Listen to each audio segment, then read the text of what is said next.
ካናዳ የሲቲዝንሺፕ ሰርቲፊኬት መልሱ እያለች ነው። ግን ማንን ነው እንደዚህ እያለች ያለችው?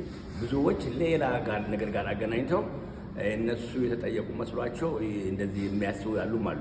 አንዳንዴ ወሬ ይጨመራል ታውቃላችሁ፣ እና ተጨማምሮ ይነገራል።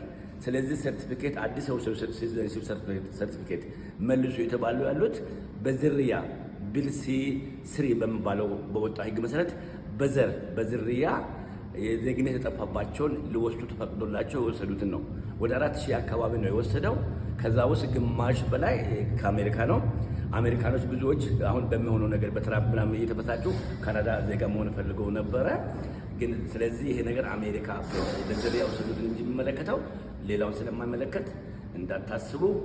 ይሄ የሚመለከተው በዝርያ ዜግነት የተወሰዱትን ብቻ ነው። ዜግነት የጠፋባቸውን ዘራቸው ታይቶ ተጠንቶ በአንሰስተሪ በሚባለው በዛ ወሰዱት ነው። ለምን ሊሆን የቻለው ደግሞ ሳስበንድ ሊሆን የቻለበት ምክንያት ትክክለኛ ወረቀት አላቀርቡም ተብሎ ነው። ለምሳሌ ከሬጅስትሪ ወይም ከጋቨርንመንት ኦፊስ ወይ ከሲቲ ወይ ከሆስፒታል ሳቀርቡ ዝም ብሎ በአንሰስተሪ ዳታቤዝ ብቻ በዛ መሰረት ስለወሰዱ ሊክ አይደለም ተብሎ ልመልሱ ተጠይቋል።